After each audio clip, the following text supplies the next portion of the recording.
কথা হচ্ছে ওইটাই না, কথা হচ্ছে কেন আমাদের স্যারের, আমাদের ইংরাজি স্যারের জন্মদিন।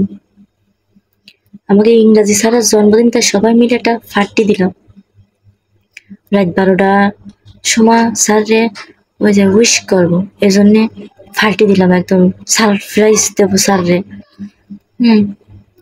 স্যারের তো মারির ঠেলায় তো কিছু করতে পারি না, তা ভাবিলাম একটা সারপ্রাইজ দেবো।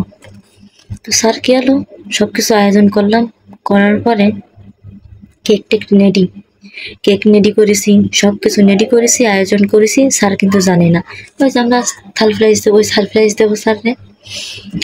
কথা হচ্ছে গেন সবকিছু কষ্ট করে করলাম, গোপনে চুরিয়ে রে সবকিছু করলাম। করার পরে সবকিছু রেডি স্যারের জন্যই, স্যারে যে সারপ্রাইজ দেবো স্যারের জন্য সবকিছু রেডি। তো কথা হচ্ছে ওইটা না, কথাটা হচ্ছে কেন রাত 12টা বেজে গেল। স্যাররে এখন সবাই মিলে গ্রুপে ডাকলাম, স্যারও আসলো। আসার পরে আমাকে ইংরাজি স্যার 12টা 1 বেজে গেছে। স্যারের বললাম happy birthday sir, happy birthday to you. কোয়ার সাথে সাথে এই যে স্যার শেষরামি শুরু করলো, এটা মানতে পারলাম না। নিজের একটু অপমান বোধ মনে হলো, অপমান বোধ। ঘটনা হয়েছে যে স্যার যে আমি এত কষ্ট করে রাত জাগিয়ে কত কিছু সহ্য করে, কত আয়োজন করে, কত কিছু আয়োজন করে কত কিছু করলাম, ফাটি মারলাম, কত কিছু আয়োজন করলাম। তা স্যার জানে করলাম sir happy birthday to you, many happy birthday to you. কোয়ার সাথে সাথে ওই জায়গায় নিকা ছিল, ছোট হাতের এইচ দিয়েছিল প্রথম অক্ষর। এখন স্যার হাসলো না, খুশি হলো না। এখন কি করলো, কোনো সেন্টেন্স লেখার আগে প্রথমে বড় হাতের অক্ষর লিখতে হয়। তারা যে হ্যাপি বার্থডে টু ইউ করলাম এত যত্ন সহকারে, এত মনে আনন্দ নিয়ে এত কিছু কয়ে নিলাম, সে আবার উত্তর দিল ওইটে। আর নে হাসবো না কাশবো না কি করবো, আর তো স্যার মানুষ, কিছু করতে পারলাম না। আরে বেটা তোর এত কিছু দরকার, তোর জন্মদিন তুই জন্মদিন নিয়ে পড়ে থাক, তোরে আমি উইশ করেছি এটা নিয়ে থাক। তুই স্যার বেটা হয়ে তুই তো কিছু করতে পারলি না তোরে। তোর এত কেন তোকে? আমি কি পরীক্ষা দিতে গেছি? স্যার আমি কি পরীক্ষা দিতে গেছি? ও স্যার তুমি এরকম কেন?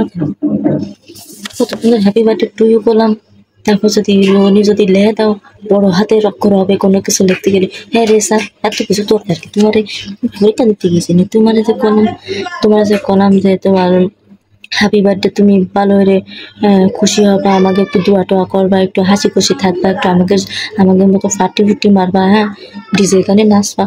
তুমি নাই নাচলে না, আমরা নাচলাম, দিন করে লুঙ্গি ডান্স মারলাম। তারপর তুমি এরকম দরকার আছে? ও স্যাররা ইংরেজি স্যারগুলো এরকম। ভাগ্যিস অঙ্ক স্যারের জন্মদিন ছিল না, জন্মদিন পালন করেনি।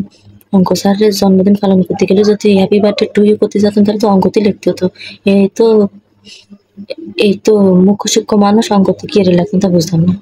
তারপরে বাংলা স্যার, এই যে কেমিস্ট্রি, বাংলা, অঙ্ক, ইংরাজি, উর্দু, বাংলা, ইংলিশ, আরে আল্লাহ রে একে জ্বালায় আর পাই না, একে জ্বালায়, এ স্যারকে জ্বালায় আর পারিনি, আর বাঁচিনি। স্যাররা যদি এরকম এটা, তাহলে আমরা যাবো কোয়ানি করবো? খুশির ঠেলায় ওই যে হ্যাপি বার্থডে লিখতে চাই, ছোট হাতের লিয়ে বেলাইছে, বড় হাতের কিছু আর হয়নি প্রথম। তাই যদি ঠেলা মারে তাহলে আমরা যাবো কোয়ানি? আমরা মুখ টুট সব একদম দিছে নষ্ট হয়ে রে, তাহলে ফাটি দিয়ে হবে কি? স্যাররা যদি এই গিয়ারে, তাহলে আমরা যাবো কোয়ানি? সমাজের শিক্ষিত হতে এত শিক্ষিত হয়ে গেছে। ইংরেজি স্যারের জন্মদিন তো একেবারে দিছে, জলটাই লেগেছে। কেউ যদি ইংরেজি স্যারের জন্মদিন হয়, যদি উইশ করতে যাও, একটু ভাইবে চিনতে অক্ষরে বই নিয়ে বসবা। কোন হাতের কোনটা কি লিখতে হবে, কিভাবে কি করতে হবে, সবকিছু বুঝে শুনে তারপরে কইও। আমার মতো ছোট হাতের হ্যাপি বার্থডে টু ইউ লিখে না, তাহলে ওই রকম আমার মতো বাস দেবে না, বুঝে শুনে করবে। দেখেন আমার ওই নিকা দেখে, আমার ওই লেখাটা দেখে তারপরে আরেকজন আমার প্ল্যান মানে আমার বল্টু ভাবতেছে কি আমার দোস্ত তো কেস খাইছে। হুম স্যার তো ওরে বড় হাতের অক্ষর লিখতে কইছে, তাহলে আমি এখন কি করি? বাংলায় লিখি। বাংলায় তো আর এখন বড় হাতের ছোট হাতের অক্ষর টক্ষর কিছু দিতে হয় না। তাহলে ও বুদ্ধি করে আমার এই অবস্থা দেখিয়ে সে বাংলায় লিখে দিছে শুভ জন্মদিন স্যার। এখন স্যার তারে নিচে অ্যান্সার করে দিছে, উত্তর দিয়ে দিছে বাংলা ভাষা, বাংলা সেন্টেন্স অর্থাৎ বাংলা লেখার শেষে একখান দাড়ি মারতে হয়, ও তো আবার দাড়ি মারিনি। হুম এই হয়ে গেছে জ্বালা। হুম লাস্টে যাই এখন দাড়ি দিতে হয়, দাড়ি টাড়ি মারিনি। দাড়ি মারিনি। হ্যাঁ আর ইংরেজি হলে তো কলম চাইবে ধরতে হতো, তাহলে তো কোথাও স্যার, স্যার তোকে তো কোনো কলম চাইবে তার ফুল স্টপ কারে কারে কলম চাইবে তার, কলম চাপা চাপিনি। এই জায়গায় বাংলা লেগেছে লিখে দিছে বাংলা লেখার শেষে একটা দাড়ি দিতে হয়। এই হচ্ছে আমাকে স্যারকে কাজ বাজ। ও স্যার তোমাকে যদি জন্মদিন হয় তাহলে তো তোমাকে উইশ করতে গেলি, তোমাকে হ্যাপি বার্থডে করতে গেলে তো ভাইবে চিন্তা করতে হবে সব কিছু। হ্যাঁ এইরকম যদি পরিস্থিতি হয় তাহলে আর জীবনে কেউ তোমাকে জন্মদিন পালন করবে না, বুঝছো স্যার? ও স্যার আবার রাগ টাগ করো না। স্যার, স্যার আমাকে সম্মানীয় ব্যক্তি, বাপ মার পরে হচ্ছে স্যার ম্যাডাম। পরিবার থেকে শিক্ষা নেওয়ার পরে, না প্রথম আমরা শিক্ষা নিই আমাকে স্যার স্যার ম্যাডামের কাছে, তারপরে পরিবার থেকে, যাই হোক পরিবার থেকে নিই, শিক্ষকদের কাছ থেকেও নিই। তারপরে হলো কি তারা যদি এরকম করে জন্মদিনের উইশ তো দূরের কথা, স্যারকে দেখলেই পড়াবে না। যদি কয় কালকে আমার জন্মদিন, তুমি একটু মনে রেখে নে। জন্মদিনের কথা আর সেদিন মনে রাখলে আর কেউ আসবে না নি তোর এবারে, কবে কারো জ্বর হয়েছে, আমার আগে হয়েছে, আর পেট খারাপ হয়েছে, কত কিছু যে কয়ে কাটাবে নি। স্যারকে জন্মদিন আর পালন করবে না কেউ। স্যার একটু এরকম করে না, একটু ভালো মনে একটু আমার মতো করে ভাস দিয়ে না স্যার।